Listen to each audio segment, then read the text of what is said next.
la conversation sur l'Europe de s'engager vraiment. Or, on a besoin de parler d'Europe parce que c'est l'avenir de l'Europe qui se joue demain.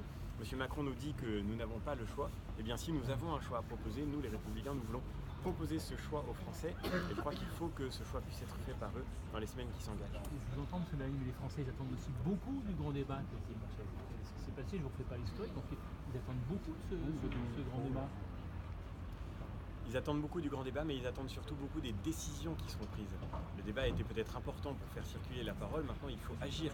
Les problèmes de la France, ils sont connus, vous savez, je le vois en faisant campagne tous les jours sur le terrain, j'entends les mêmes difficultés, j'entends le même regret d'une paralysie imposée à notre économie, j'entends le même souhait de voir enfin un peu plus de liberté d'entreprendre, un peu plus de liberté de recruter, qui s'exprime partout en France. Il faut maintenant qu'on puisse avancer vers des décisions constructives, il faut qu'on puisse faire en sorte que ces grands enjeux soient pris en charge par la politique du gouvernement, et c'est pas le fait de prolonger indéfiniment ce débat et cette mise en scène du débat qui pourra permettre d'être plus efficace au service des Français.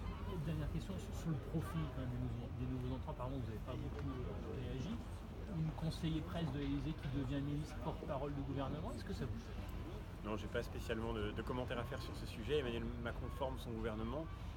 Ce qui est frappant, c'est de voir qu'effectivement, il fait de ses conseillers aujourd'hui ses ministres, ce qui est assez inédit dans la vie de notre République.